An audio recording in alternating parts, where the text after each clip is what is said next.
Hello everyone, this is Dula. Today I would like to show you how I color a flat even wash in complex background shapes, and this is something that I really struggled with when I was starting with watercolors, because I saw a lot of demonstrations that showed me how to fill in rectangles and simple shapes, and most of the shapes I wanted to color, to paint, were different. They were much more complex. And it took me a while to get the hang of this. So I thought I will share with you what I have learned so far, and maybe you will find some of this information useful. Now, I have to say that there is no right and wrong, and everybody likes different things and want to achieve different things and have different methods that they are developing. So take what you find useful in this demonstration, and this is just me sharing what works for me. As I'm adding color to this mandala that you see that I created, I will try to explain some methods and techniques that I implement, and later on in the video I'll try to explain everything that I'm doing so that you can see in real time how I am implementing the principles that I explained earlier. And the video is of course in real time, so you can see how long it actually takes and exactly what is done. When we want to get a flat, even wash, the general idea is to never let any edge dry. So we have to keep a bead very wet area and move it around as we go along. And you can see that I'm using a little slant so that I can direct the bead, the wet area, better. So before I start coloring a complex shape, I always look at it first and I try to plan the direction I should be going in, where I should start and where I should finish. And I think of it like planning a path in a labyrinth, more or less. Now, this specific design is round, so there is no starting and end points. And what I do in this case is I look for the narrowest passage I can find, an area where I can connect the starting and the ending with making it as least distinctly visible as I can. As I already said, the general principle here is to not let your edges dry. So I try to keep it very wet and I keep shifting the bead, the wet area around, so that I never give it a chance to dry before I reach the edge of the shape where I want to go. And I'm trying to be both precise and quick. As always with watercolors, we have the four materials to consider: paint, water, paper, and brush. And of course, different combinations of different materials will give us very different results. And we also should consider weather here, since we want the paint to always keep wet at the edge. I think hot and dry weather will give us less working time than cold, humid weather.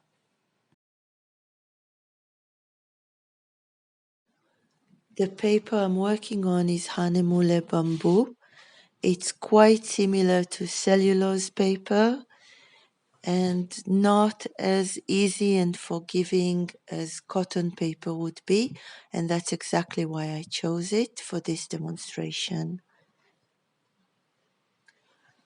I think it's always good to get to know all your materials as well as the paper, and if the result is really important to you, I think it's good to try out a scrap piece of paper and see how long of a working time it gives you. Since we want to be fairly quick while doing this and also want a flat, even color, it's best to mix the color ahead. And you can see that my wash is quite watery. I don't think it has to be so watery, but I know that when I have very thick paint, I don't get it to look flat and even. So I think if you want a dark color, maybe it's better to work in several layers. Another thing you can see is that I keep mixing the paint with my brush. I noticed that a lot of time my paint separates to the different colors. Some particles are probably heavier or larger than others, and my color separates. So in order to get the exact same shade all around, quite often when I reach to the paint, I mix it around a bit. When it comes to the brush, I prefer working with softer brushes that I feel are only caressing the paint on the paper and just moving it around and not scraping the paint all the way down to the white of the paper. I can't tell you which size to go with. It depends on the area you want to cover. I look at the specific design I want to paint and try to choose a brush that has a fine point so I can get to the little crevices and the details, but that will be large enough so that I can be fairly quick and cover the larger areas as well.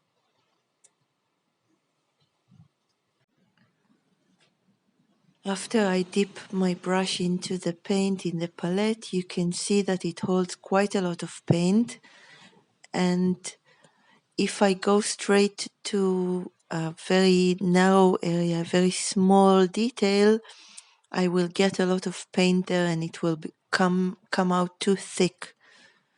So what I do is I make the first brush stroke in a larger area close to where I want to start, and then I go into the small detail area, and this way I can be more exact in it. You can notice that I really try to keep the edges very wet with a large bead in them. If I move around and let the bead dry out and let my brush dry more, I'm more likely to get edges showing. And if I have excess paint, I try to move it around and direct it to my edges. Although here you can see that if I shift the bead, the wet paint, into an area that started drying, this will show in the final result. So that's not a good practice. As I get to the end of the area I want to color, and I still have too much wetness there, what I can do is just slightly touch my paintbrush to a paper towel, and this will take some of the moisture off the brush, and then when I touch my wet area, the painting, I will the brush will soak some of the wetness into it, and I will get a more even coat when it dries. And a lot of times my paper towel is moist, so that when I touch the brush to it, it will not soak up too much wetness to the paper towel, and it will leave my brush moist. And all of these things sound very complicated, but they get easier when you try it out and you learn your materials and how they work as you go. So this is pretty much all I wanted to say. Now I'll start to explain exactly what I'm doing. So you can see I just added some wet paint and trying to keep the beaded areas. I have a few of them, and you will see me do this all the time. I add wetness, and then I go and I fill in some details that were left behind. So adding wetness in one area and in another, and now going into a small crevice.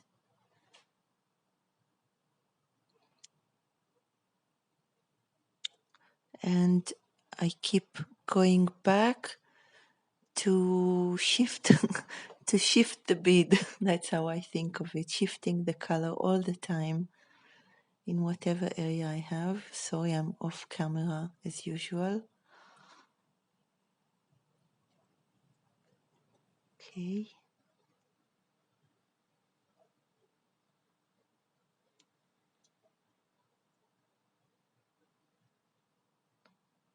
Filling in that area. And this is what I shouldn't be doing, moving the wetness back. And this area started drying, so I will have, it will be noticeable when it's dry. Don't do that. Okay, really wet. And I move it around. Now I have to be fairly quick because this area is starting to dry. So I need to fill in the lower half, lower part, adding some moisture to this top edge, and now going into the details.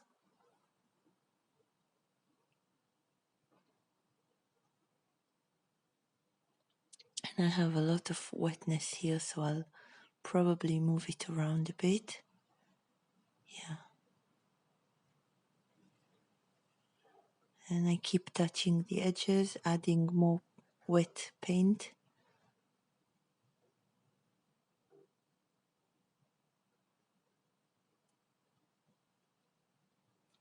And you can see me moving my paper around, and a lot of times, despite having a bit of a slant, I hold the paper with my other hand, so I have more of a slant.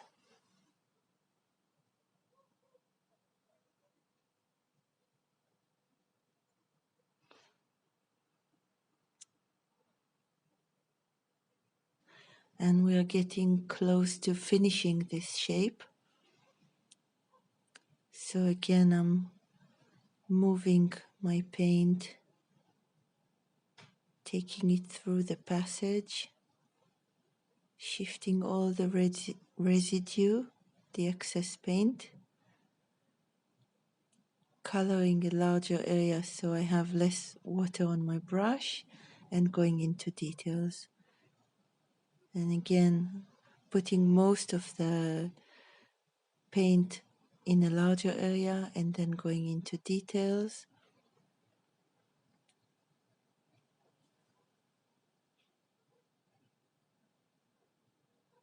I should go back to the top area, yes. Keep it wet, keep it moving. And now I have time to fill this bottom area.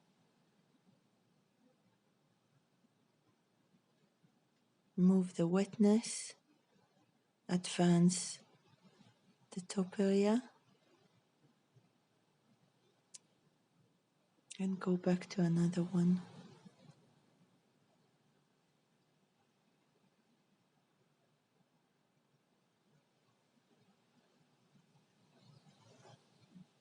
Now I think I left it just a tiny bit to dry up there. I should have added just a little more wetness.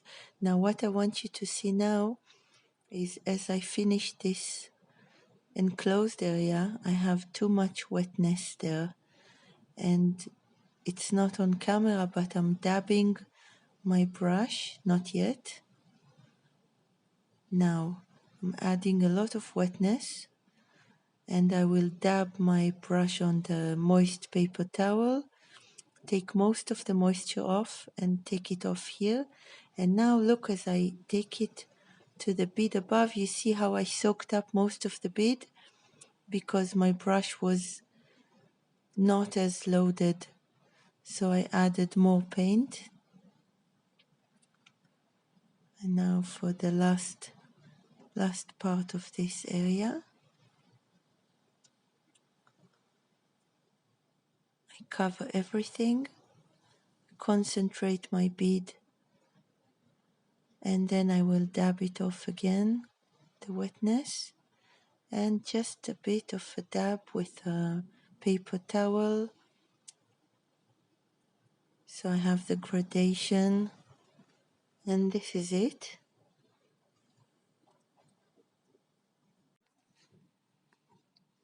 I added a bit more paint to the inner background, and now I wanted to show you how I tackle the outside border. So I'm using the same color, and again I'm choosing an area where I think that I'll be able to make the meeting point of the starting and the ending not too visible. Just dabbing it a little bit, although I'm not sure it's necessary here. It's really tiny and on the edge. Now my area separates into two. It's like a river that goes two separate ways. So I'm trying to keep both wet and work a bit on this side and on that side. And I switched to a smaller brush. It's the same kind of brush, but a smaller number 2, so that it will be easier, because I have a lot more details here and less large areas to fill.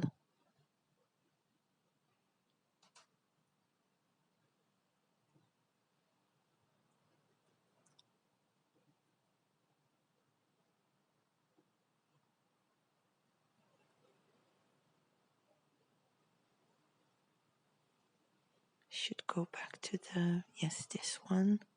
This is starting to dry, so I have to add wetness there. Make them meet, join the beads and push them on.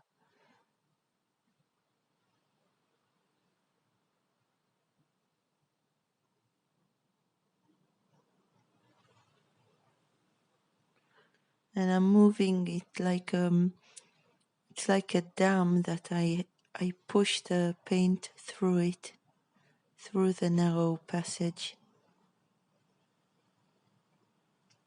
Now it's separating again. So I'm keeping this area wet and going in the meantime to the other one.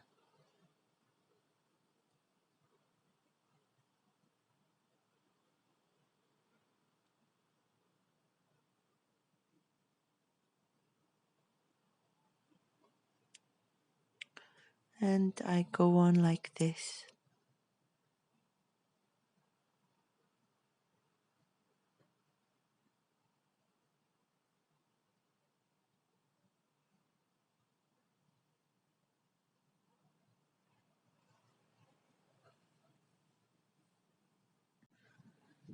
So this is pretty much what I wanted to show you. if I have to sum everything into one sentence for you to take with you and remember, is keep advancing your wet edges. Keep them wet and keep them moving, and plan. I really, really hope this is helpful to you, and I would love to hear from you if this helped you, or if you have questions. If you want to see something else, maybe I can make a video about that.